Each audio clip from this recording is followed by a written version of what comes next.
9-10 ବର୍ଷର ଝିଅ ବହୁତ ଜିଦ୍ ନେଇକି ବସିଗଲା ଯେ ମୋତେ ଶିରିଡ଼ି ଯିବାର ଅଛି, ବାବାଙ୍କ ଦର୍ଶନ କରିବାର ଅଛି। ଯେମିତି ସେ ଜିଦ୍ ନେଇକି ବସିଗଲା, ଝିଅର ମା ବାପା ମଧ୍ୟ ବହୁତ ଖୁସି ହେଇଗଲେ ଯେ ଏହି ବାହାନାରେ ଆମେ ମଧ୍ୟ ବାବାଙ୍କ ଦର୍ଶନ କରିବା। ସେମାନେ ଶିରିଡ଼ି ଗଲେ। ଅନଫର୍ଚୁନେଟଲି ତାଙ୍କ ଝିଅର ଦେହ ଏତେ ଖରାପ ହେଇଗଲା, ମାନେ ସେମାନେ ଝିଅର ଅବସ୍ଥା ଦେଖିପାରିଲେନି। ତାହେଲେ କ'ଣ ହେଲା? ଦର୍ଶକ ବନ୍ଧୁ, ବିଙ୍ଗ ଏ ସାଇ ଡିଭୋଟି, ଆମ ସମସ୍ତଙ୍କର ପୁରାପୁରି ଅଧିକାର ଅଛି ଏହି ମିରାକଲଟି କ'ଣ ଜାଣିବାର। ତେବେ ଚାଲନ୍ତୁ, ଆଉ ମୁଁ ଡେରି କରିବିନି, ଆଜିର ମିରାକଲଟା କ'ଣ ମୁଁ କହିଦେଉଛି। ଓମ୍ ସାଇରାମ। ନମସ୍କାର ଦର୍ଶକ ବନ୍ଧୁ, ମୋ ସାଇବାବା ଚ୍ୟାନେଲରେ ମୁଁ ପୁଣି ଥରେ ଆପଣମାନଙ୍କର ସ୍ୱାଗତ କରୁଛି। ଯେମିତି ମୁଁ ଷ୍ଟାର୍ଟିଂରେ କହିଥିଲି, ବହୁତ ସୁନ୍ଦର ମିରାକଲଟା, ମାନେ ବାବା କେତେ ପ୍ରକାର ଚମତ୍କାର ଆମ ସହିତ ଆମ ଲାଇଫରେ କରୁଛନ୍ତି, ତାହା ଯଦି ଆମେ ଜାଣିବା, ବୋଧେ ଆମେ ବାବାଙ୍କ ଆଉ ଟିକେ ବାବାଙ୍କ ପାଖକୁ ବୋଧେ ଆମେ ଯାଇପାରିବା ବୋଧେ।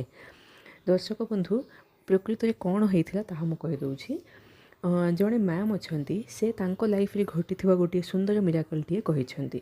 ଏବେ ତ ମୁଁ କହୁଛି ବହୁତ ସୁନ୍ଦର, କିନ୍ତୁ ସେହି ଟାଇମ୍ରେ ତାହା ବହୁତ ପେନଫୁଲ୍ ଥିଲା। ପ୍ରକୃତରେ କ'ଣ ହେଇଥିଲା, ଏଇ ଯିଏ ମ୍ୟାମ୍ ଅଛନ୍ତି, ସେ ତାଙ୍କ ପୁରା ଫ୍ୟାମିଲି ବାବାଙ୍କୁ ବିଶ୍ୱାସ କରୁଥିଲେ। ସେଥିପାଇଁ ମ୍ୟାମ୍ ମଧ୍ୟ ବହୁତ ଛୋଟ ବୟସରୁ ବାବାଙ୍କୁ ବିଶ୍ୱାସ କରୁଥିଲେ। ସେ ପାଖାପାଖି 9-10 ଇୟର୍ସର ଏଜ୍ରେ ସେ ବହୁତ ଜିଦ୍ ନେଇକି ବସିଗଲେ ଯେ ଶିରିଡ଼ି ଯିବା, ବାବାଙ୍କ ଦର୍ଶନ କରିବା, ଆଉ ବାବାଙ୍କ ସମାଧିକୁ ଟଚ୍ କରିବା ପାଇଁ ଏକଦମ ସେ ଜିଦ୍ ନେଇକି ବସିଗଲେ ଯେ ମୋତେ ଶିରିଡ଼ି ଯିବାର ଅଛି, ମାନେ ଯିବାର ଅଛି। ଏମିତି ଯେତେବେଳେ ସେ ଜିଦ୍ ନେଇକି ବସିଗଲେ, ତାଙ୍କ ମା ବାପା ମଧ୍ୟ ବେଶୀ କିଛି ଭାବିଲେନି, କାରଣ ସେମାନେ ମଧ୍ୟ ବାବାଙ୍କ ଡିଭୋଟି ନା। ସେମାନେ ମଧ୍ୟ ଭାବିଲେ ଯେ ଚାଲ ବାବା ବୋଧେ ଡାକୁଛନ୍ତି, ଶିରିଡ଼ି ଯିବା, ବାବାଙ୍କ ଦର୍ଶନ କରିକି ଆସିବା। ଯେମିତି ସେମାନେ ପ୍ଲାନ୍ କଲେ ଶିରିଡ଼ି ଯିବା ପାଇଁ, ସେହି ଆକର୍ଡ଼ିଂ ସେମାନେ ତାଙ୍କର ଲଗେଜ୍ ସବୁ ପ୍ୟାକ୍ କଲେ। ଆଉ ଝିଅର ଖୁସିର ତ ଠିକଣା ହିଁ ନାହିଁ। ସେ ଏତେ ଖୁସି ହେଇଗଲା, କାରଣ ସେ ହିଁ ନା ପ୍ରଥମେ ଜିଦ୍ ନେଇକି ବସିଗଲା ଯେ ମୁଁ ଯିବି ବାବାଙ୍କ ପାଖକୁ। ସେଥିପାଇଁ ସେ ଏତେ ଖୁସିରେ ଥିଲା, ବହୁତ ଖୁସିରେ ସେ ନିଜ ବ୍ୟାଗ୍ ପ୍ୟାକ୍ କଲା, ତାଙ୍କ ମାଆଙ୍କର ହେଲ୍ପ କଲା ପ୍ୟାକିଂରେ। ସବୁ ପ୍ରକାର ଆରେଞ୍ଜମେଣ୍ଟ ସେମାନେ କଲେ, ଆଉ ଆକର୍ଡ଼ିଂ ଟୁ ପ୍ଲାନ୍ ସେମାନେ ତାଙ୍କ ଜର୍ଣ୍ଣି ଷ୍ଟାର୍ଟ କଲେ ଆଉ ଶିରିଡ଼ି ପହଞ୍ଚିଗଲେ। ବହୁତ ଖୁସିରେ ଅଛନ୍ତି, ଖାସ୍ କରି ଝିଅ। କିନ୍ତୁ ଦେଖନ୍ତୁ, ମାନେ ଆମେ ଯାହା ଭାବିବା ତାହା ବୋଧେ ହେବ, ତାହାର ଗ୍ୟାରେଣ୍ଟି କିଛି ନାହିଁ। ବାବା କେବେ କ'ଣ ପ୍ଲାନ୍ କରିଥାନ୍ତି, କ'ଣ ଆମକୁ କହିବା ପାଇଁ ଚାହିଁଥାନ୍ତି, କ'ଣ ଦେଖାଇବା ପାଇଁ ଚାହିଁଥାନ୍ତି, ତାହା ବାବା ନିଜେ ଜାଣିଛନ୍ତି, ରାଇଟ୍। ସେମାନେ ଶିରିଡ଼ି ପହଞ୍ଚିଗଲେ, ରୁମ୍ ନେଲେ, ରୁମ୍ରେ ରହିଲେ, ସବୁ ହେଲା। କିନ୍ତୁ ଅଲ୍ ଅଫ୍ ସଡ଼ନ୍ ପୁରା ତାଙ୍କ ଖୁସି ଯାହା ଥିଲା ତାହା ଦୁଃଖରେ ଚେଞ୍ଜ ହେଇଗଲା। ପୁରାପୁରି ଝିଅର ଦେହ ଖରାପ ହେଇଗଲା। ଏମାନେ ଭାବିଲେ ନର୍ମାଲ୍ ଫିଭର୍ କ'ଣ ହେଇଥିବ, ଏତେ ଦୂର ଟ୍ରାଭେଲ୍ କରି ଆସିଛି ନା, ନର୍ମାଲ୍ ଫିଭର୍ ହେଇଥିବ, ଏମିତି ସେମାନେ ଭାବିଲେ। କିନ୍ତୁ ଦର୍ଶକ ବନ୍ଧୁ, ତାହା ନର୍ମାଲ୍ ନଥିଲା। ଅନଫର୍ଚୁନେଟଲି ତାହା ନର୍ମାଲ୍ ନଥିଲା। ଆଉ ଏତେ ଫିଭର୍ ବଢ଼ିଗଲା, ଏତେ ଦେହ ଖରାପ ହେଲା, ମାନେ ଫାଇନାଲି ସେମାନେ ଶିରିଡ଼ିରେ ହିଁ ଡକ୍ଟରଙ୍କ ପାଖକୁ ନେଇକି ଗଲେ, ତାଙ୍କ ଝିଅକୁ ଦେଖାଇଲେ। ଡକ୍ଟର ବି ଚେକ୍ କଲେ, 2-3 ଜଣ ଡକ୍ଟରଙ୍କୁ ସେଇଠି ଦେଖାଇଲେ ସେମାନେ। ସମସ୍ତଙ୍କର ଗୋଟିଏ ହିଁ ସଜେସନ୍ ଥିଲା ଯେ ଏଇ ଯେଉଁ ଫ୍ୟାମିଲି ଅଛି, ଏମାନେ ମୁମ୍ବାଇରେ ରହୁଥିଲେ, ଆଉ ମୁମ୍ବାଇରୁ ଶିରିଡ଼ି ଆସିଥିଲେ ବାବାଙ୍କ ଦର୍ଶନ କରିବା ପାଇଁ। ଆଉ ଡକ୍ଟର୍ସ କହିଲେ ଯେ ମୁମ୍ବାଇ ନେଇକି ଯାଆନ୍ତୁ, କାରଣ ଝିଅର କଣ୍ଡିସନ୍ ବହୁତ ସିରିୟସ୍ ଅଛି। କାଇଣ୍ଡ ଅଫ୍ ବଞ୍ଚିବାର ଗ୍ୟାରେଣ୍ଟି ମଧ୍ୟ ନାହିଁ ବୋଲି କହିଲେ।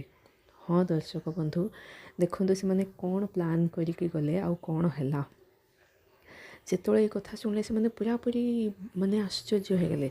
ୱାନ୍ସ ଝିଅର ଦେହ ଖରାପ ହେଲା, ଲାଇଟ୍ ଫିଭର୍ ଯେତେବେଳେ ଥିଲା, ସେମାନେ ଥରେ ବାବାଙ୍କ ମନ୍ଦିରକୁ ଗଲେ, ସମାଧି ମନ୍ଦିରକୁ ଗଲେ, ପେରେଣ୍ଟସ୍ ଆଉ ବାବାଙ୍କ ଦର୍ଶନ କରିକି ଆସିଥିଲେ। ଆଉ ଯେତେବେଳେ ଝିଅ ପାଇଁ ଡକ୍ଟର ସେମିତି କହିଲେ, ସେମାନଙ୍କର ତ ହାଲତ ଖରାପ ହେଇଗଲା।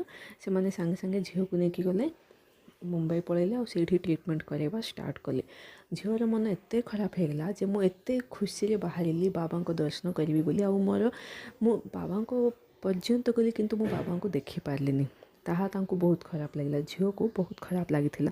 ଅବଭିୟସ୍ଲି ନିଶ୍ଚୟ ଖରାପ ଲାଗିବ, କିନ୍ତୁ ହେଲ୍ଥ ମଧ୍ୟ ବହୁତ ଇମ୍ପୋର୍ଟାଣ୍ଟ। ଆକ୍ଚୁଆଲି କ'ଣ ହେଇଥିଲା, ମାନେ ଝିଅର ଲିଭର୍ ବହୁତ ଖରାପ ହେଇଯାଇଥିଲା, ଡ୍ୟାମେଜ୍ ହେଇଗଲା। ଆଉ ମାନେ ଦେଖନ୍ତୁ, ଏତେ ମୁଁ ଟେକ୍ନିକାଲି ତ ମୁଁ ବୁଝାଇ ପାରିବିନି, କାରଣ ମ୍ୟାମ୍ ମଧ୍ୟ ଏତେ କ୍ଲିୟରଲି କହିନାହାନ୍ତି। କିନ୍ତୁ ହଁ, ଏତିକି କହିଛନ୍ତି ଯେ ଡକ୍ଟର୍ସ ମାନେ ବଞ୍ଚିବାର ଚାନ୍ସେସ୍ ମଧ୍ୟ ବହୁତ କମ୍ ଅଛି ବୋଲି କହିଥିଲେ।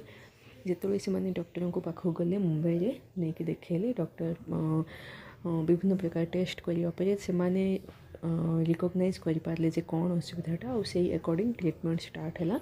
ବହୁତ ଟାଇମ୍ ଲାଗିଗଲା नो डाउट, କିନ୍ତୁ ଧୀରେ ଧୀରେ ମ୍ୟାମ୍ ବାବାଙ୍କ ଦୟାରୁ ରିକଭର କରିବା ଷ୍ଟାର୍ଟ କଲେ। ନାଉ ସି ଇଜ୍ ଓକେ, ପୁରାପୁରି ଠିକ୍ରେ ଅଛନ୍ତି। ଆଉ ସେ ଯେଉଁ ପ୍ରୋବ୍ଲେମ୍ ହେଇଥିଲା ଲିଭର ରିଲେଟେଡ଼୍ ତାହା ମଧ୍ୟ କିଛି ଏବେ ଅସୁବିଧା ନାହିଁ, ପୁରାପୁରି ସେ ଠିକ୍ ଅଛନ୍ତି। ତାହେଲେ ମ୍ୟାମ୍କୁ ଗୋଟେ କଥା ମୋତେ ବହୁତ ଭଲ ଲାଗିଲା। ଦେଖନ୍ତୁ ଗୋଟେ 9-10 ବର୍ଷର ଝିଅ ବାବାଙ୍କୁ ଦେଖିବା ପାଇଁ ସେ ଯାଇଥିଲା, କିନ୍ତୁ ସେ ଦେଖିପାରିଲାନି। ୟୁଜୁଆଲି ସେଇ ଏଜ୍ରେ ଏତେ ମ୍ୟାଚୁରିଟି ନଥାଏ, ଏତେ ବ୍ରଡ଼ ମାଇଣ୍ଡେଡ଼ ହେଇକି କିଏ ଭାବନ୍ତିନି। ମ୍ୟାମ୍ କହୁଛନ୍ତି नो डाउट ବାବାଙ୍କ ଦର୍ଶନ ସେହି ସମୟରେ ହେଇନଥିଲା, କିନ୍ତୁ ବାବାଙ୍କ ବ୍ଲେସିଂସ୍ ମୋତେ ମିଳିଗଲା। ସେଥିପାଇଁ ଦରକାର ସମୟରେ ପ୍ରପର୍ ଟ୍ରିଟମେଣ୍ଟ ମୋତେ ମିଳିଗଲା, ଯାହାଦ୍ୱାରା ଆଜି ମୁଁ ପୁରାପୁରି ଠିକ୍ରେ ଅଛି। ଆଉ ମ୍ୟାମ୍କୁ ବିଲକୁଲ ବି ରାଗ ଲାଗିନି ଯେ ବାବାଙ୍କର ଦର୍ଶନ ସେହି ଟାଇମ୍ରେ ସେ କରିପାରିଲେନି ବୋଲି, କାରଣ ତାପରେ ସେ ବହୁତ ଥର ବାବାଙ୍କ ପାଖକୁ ଗଲେ, ବାବାଙ୍କ ଦର୍ଶନ କଲେ, ବାବାଙ୍କ ସମାଧି ମନ୍ଦିରର ଦର୍ଶନ କଲେ। ସେ ବହୁତ ଖୁସିରେ ଅଛନ୍ତି।